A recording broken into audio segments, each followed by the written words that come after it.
notre invité aujourd'hui est le cardinal Fridolin Ambongo, c'est l'archevêque de Kinshasa.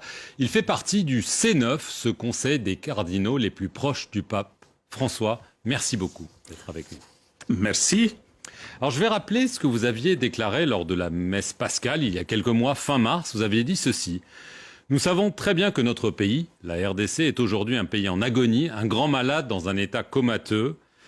La réalité est que le Congo n'a pas d'armée. 6 mois plus tard, est-ce que vous maintenez ce diagnostic?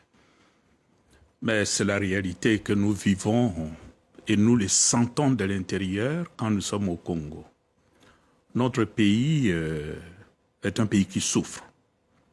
Et tous les signaux sont au rouge, surtout pour la vie sociale.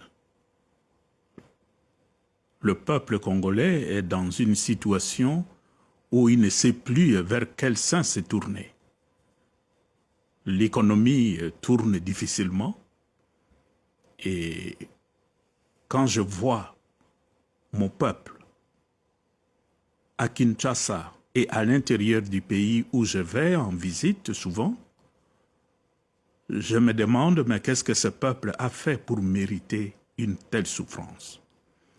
Et ce qui avait été affirmé il y a 6 mois, mais je le maintiens avec la seule différence que les choses ne s'améliorent pas.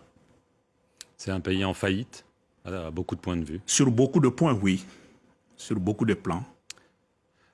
On se souvient que suite à ces propos, vous avez eu des démêlés avec la justice congolaise fin avril. Le procureur général près la Cour de cassation avait demandé à un procureur de Kinshasa d'ouvrir un dossier judiciaire à votre encontre pour des propos séditieux. C'est sans doute en référence à peut-être ces déclarations ou d'autres du même acabit. Le clergé de Kinshasa avait affirmé que c'était honteux. Vous aviez ensuite rencontré le 16 mai le président de la République, Félix Tshisekedi. Aujourd'hui, est-ce que ces poursuites judiciaires sont toujours en cours ou est-ce que le malentendu est derrière vous? Mais je ne saurais pas répondre au nom de la justice, mais de mon point de vue, j'ai lu ce document qui a circulé sur le réseau, comme tout le monde. Mais je n'avais jamais reçu une convocation depuis la sortie de ces documents pour me demander d'aller me justifier devant qui que ce soit. Je sais seulement que quelque temps après que ces documents aient été publiés sur le réseau, j'avais demandé et obtenu de rencontrer le chef de l'État parce que ça faisait beaucoup de bruit autour de cette publication. Et il m'a reçu, nous avons parlé avec lui pendant presque 2 heures. Et là, je le remercie pour ça. Et cette rencontre avait permis de clarifier beaucoup de choses. Comme je l'ai dit, à la sortie de cette rencontre, il y avait beaucoup de choses qui relevaient de malentendus. Moi, je crois que s'il y avait meilleure communication, peut-être il y a beaucoup de choses qui auraient été clarifiées. Ça, c'est de mon point de vue. Depuis lors, on n'a plus jamais entendu de ce dossier du procureur. Mais est-ce que du côté de la justice, ils ont éteint le dossier? Il n'appartient pas à moi de le dire. C'était une accusation politique en raison de votre franc-parler? Ah, je ne sais pas. Mais vous le pensez? Je sais seulement qu'il n'y a pas eu un contenu concret pour un dossier de cette nature. Ouais. Mais est-ce que, quand vous avez vu le président Tshisekedi, c'était donc le 16 mai à Kinshasa, vous lui avez parlé de cette armée inexistante, de la mauvaise gouvernance, de la gabegie? Est-ce qu'il vous a donné des réponses en vous disant « oui, je sais » ou ignore-t-il les réalités que vous décrivez? Non, je crois que sur beaucoup de plans, nos analyses, comme les analyses du chef de l'État, se rejoignent. Lui aussi s'est plaint de certaines choses, comme nous. Et naturellement, la question c'est quelles sont les énergies qu'on peut mettre ensemble pour endiguer tous ces aspects qui tirent notre pays vers le bas.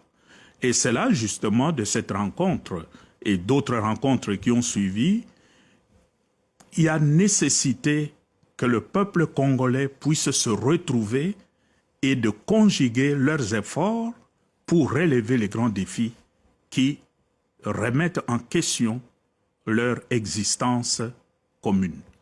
Alors, dans une interview au Figaro, le journal français, le président Tshisekedi, vous avez reproché d'avoir dit que le Congo armait les miliciens Hutus du FDLR et se faisant de vous le propagandiste du Rwanda. Qu'est-ce que vous répondez à cela? Je n'ai pas de réponse à donner à ça. J'ai suivi aussi cette déclaration. Mais je crois que depuis notre dernier entretien avec le chef de l'État, cette question ne se pose plus. Alors, on a parlé du Rwanda. On voit que les tensions continuent de monter entre le président Tshisekedi, le président Kagame, les armées respectives. Est-ce que vous craignez une guerre ouverte entre la RDC et le Rwanda? Est-ce qu'on y va tout droit? Nous craignons pour la paix dans la sous-région. Parce que, comme vous le savez, je suis ici à Paris, c'est pour un congrès sur comment imaginer la paix pour le monde et particulièrement pour la sous-région.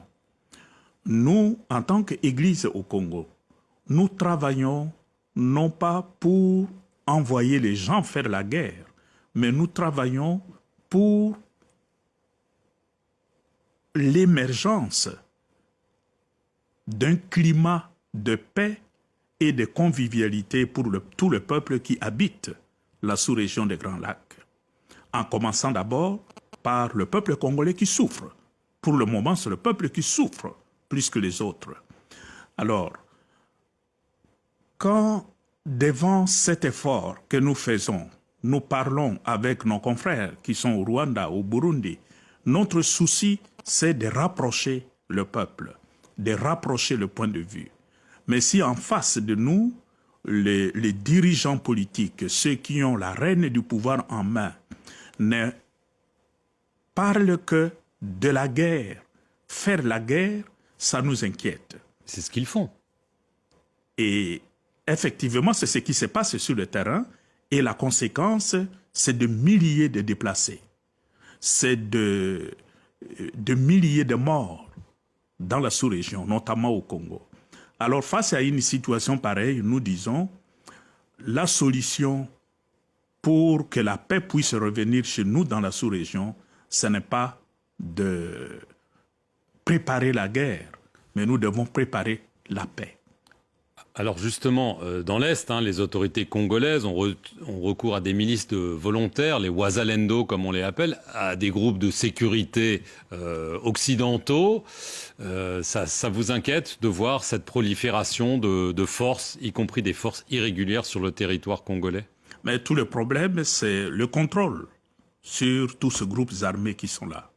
Que ce soit des groupes armés qui sont sous le contrôle du gouvernement ou d'autres qui ne sont pas toujours sur son contrôle. Mais le problème, ces gens ont des armes. Les armes circulent. Et ça crée une poche d'insécurité généralisée. Et nous craignons même si, sur le plan politique, le Congo et le Rwanda parviennent à un accord. Mais tout ce groupe là-bas, qui va les contrôler? Donc pour nous, c'est quand même un sujet d'inquiétude. À cela se greffe le retrait de la force de l'ONU, la MONUSCO, qui est en cours. Est-ce que c'est une bonne chose? Le gouvernement congolais dit enfin, c'est important. Le Rwanda, évidemment, le demande depuis longtemps. Est-ce que ça vous inquiète que ces casques bleus s'en aillent dans un tel contexte d'insécurité? Ce serait une erreur de précipiter le départ de la MONUSCO dans le contexte actuel. Nous savons que la MONUSCO s'est désengagée du Sud Kivu avec une rapidité qui nous a un peu surpris. Mais le Nord Kivu et l'Ituri sont dans une situation humanitaire telle que le désengagement de la MONUSCO risquerait d'exposer de milliers de personnes qui n'auraient plus d'assistance humanitaire. Rien que pour ça, sans même parler du volet militaire, pour nous, la MONUSCO doit reconsidérer son calendrier de retrait. Est-ce que la communauté internationale fait assez pour la RDC? Nous avons l'impression que non. la communauté internationale pourrait faire davantage. Et la guerre qui sévit actuellement à l'est de notre pays, il suffirait, je dirais, de la part de la communauté internationale d'une vraie volonté et on mettrait fin à ces conflits que nous sommes en train de vivre depuis 30 ans. Mais je pense que la communauté internationale peut faire davantage. Dernière question, est-ce que vous pensez que les prochains mois seront décisifs pour savoir en effet si c'est la paix ou la guerre qui vont prendre le dessus? C'est vraiment le moment décisif en ce moment. Pour nous, actuellement, comme Église, nous prions et nous encourageons les dirigeants de la sous-région à prendre au sérieux le contexte actuel, qui est quand même un contexte de dialogue. Le processus qui se fait actuellement à Luanda, sous la guidance du président Lorenzo, nous appuyons, nous soutenons cet effort. Mais ça doit être un dialogue vrai, sincère, où on pose de vrais problèmes pour que le moment où on trouvera un accord, que ce soit vraiment une base pour un nouvel avenir pour la sous-région. Un vivre ensemble qui s'appuie sur un socle solide. Merci beaucoup, Cardinal Fridolin Ambongo, d'être venu sur le plateau de France 24 répondre à nos questions. Et merci à vous d'avoir regardé cette émission sur nos antennes.